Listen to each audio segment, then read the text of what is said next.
Okay, so after 4 days of camping up here on Orcas Island, it's part of the San Juan Islands up here in Washington. I've got to do some laundry. So right now I'm in the housekeeper quarters where we're staying, doing some laundry. So I got to wait on this to get done. So I figured I'd make a quick video while I can. Be aware that they might come in here and I might have to stop it or like abruptly, or I might have to abruptly stop it or maybe talk to them.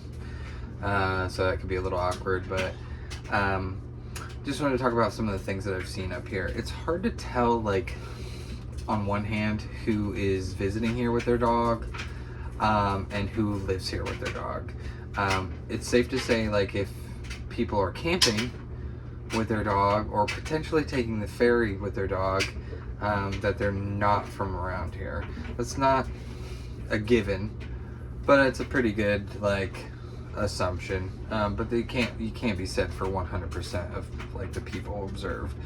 But like when we were up, when we were at our campsite, there was a Cavalier King Charles that was I think tethered or something like that to the picnic table, and he got loose, and I knew exactly what happened because I heard the family or like a member or a couple of members of the family react, like panic, like gasp.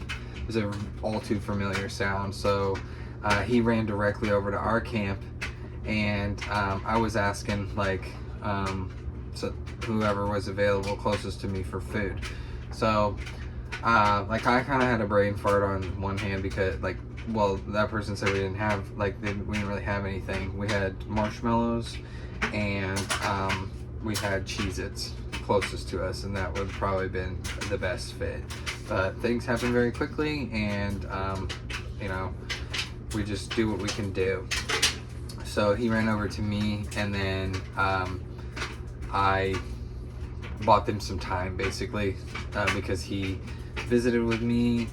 I didn't want to grab him. Like, you generally don't want to be grabbing the dog, grabbing at the dog, chasing the dog, because it's gonna make him, it potentially can make him spook.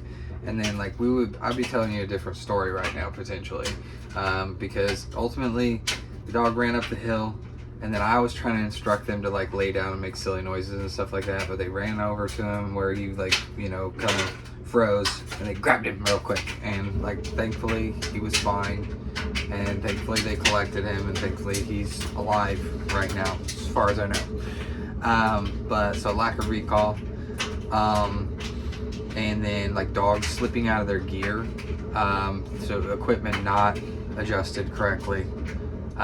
So it's possible that that's what happened there, but I don't know about that because he did have a harness on when he made it over to me. But it doesn't really matter. But just like dogs in the downtown area just slipping their collar like it's nothing, and the people just casually like saying, "Oh no, you know, I need to tighten that." It's like, you tighten that now, like, because like they slip it once and that, you know, they could be dead. Somebody here recently, May, two people here got hit by a car while they were in a car, and a car hit them and they died. So, you know, in terms of like a dog, all they got to do, like, as the same as what I always talk about, is like all they got to do is just take one step off the curb, and they're dead. So yeah, the equipment, their gear isn't adjusted correctly, not properly fitted. I see some reactivity, but it's definitely on a smaller scale. It's probably because they're not like packed to the gills here with dogs and homeless animals and shelters and stuff like that, and breeders. I would have to imagine. I haven't looked at the stats, but I should. But I imagine they're managing that flow like much better here in an area like this, because at home where I'm from, like, you can't turn off the tap. It's just like cats and dogs just like growing on trees, just falling off of trees, right? Like, but to mix metaphors there. So, but it's not non-existent. I've seen dogs be reactive toward like there were 2 dogs in a shop earlier that we were in, and they were reacting to my child, and they were reacting to a dog outside the shop who was reacting to them. Their guardians were, at least one of the guardians was utilizing positive punishment methods in response to this behavior, so not appropriate as far as I'm concerned. So the island is not immune to traditional dog training methods and aversives and positive punishment. Retractable leashes pretty much run rampant here, just like at home. I saw a dog leading a lady out into the road. She was letting the dog lead quite a bit, and obviously like if I wasn't paying attention in the car, like that could have been bad. But yeah, that's something that definitely like people could work on here, is loose leash walking. I see a lot of dogs pulling, and I see a lot of blasted retractable leashes. They're one of the banes of my existence. People will be using them after I'm dead and gone.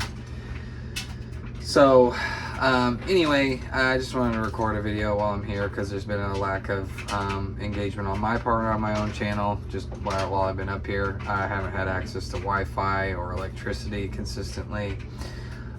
So I just find that I'm not happy with my impact upon the field and guardians.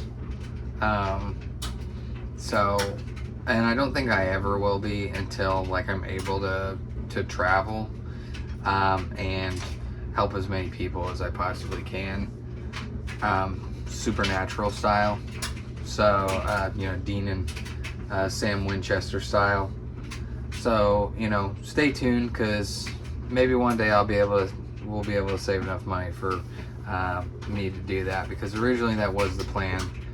We used to have a shuttle bus that we were converting into a camper, and then you know, we had an unexpected baby, and we probably had a few too many animals to realistically transport.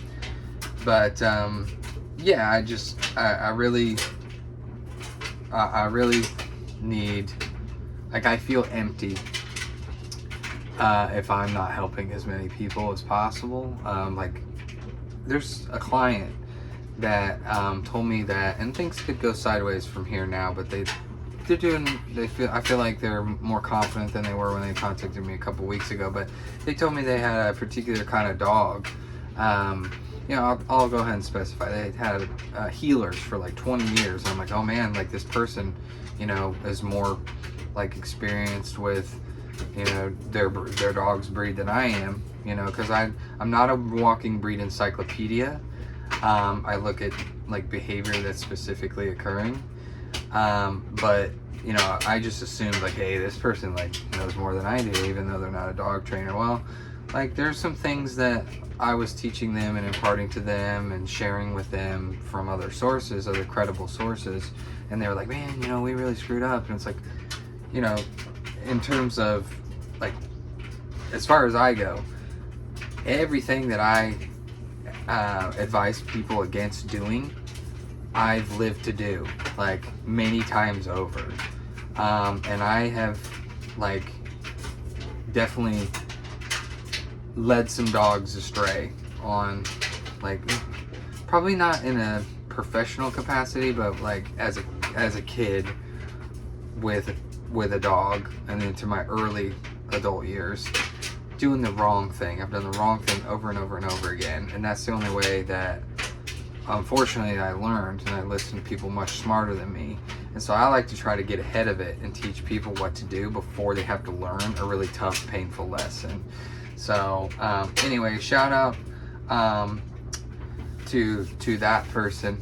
Shout out to Bosco's mom, because you know, that makes me like hopeful that I can still reach people and change hearts and minds. But you know, yeah, sometimes it gets really discouraging when,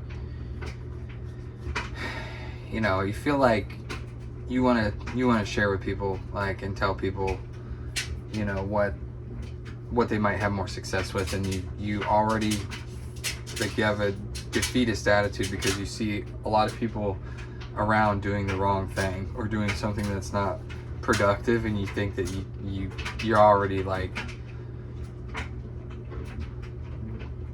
you're already behind the 8 ball because everybody's just doing that thing, and you think it's kind of futile, whatever you want to say, to even open your mouth about it.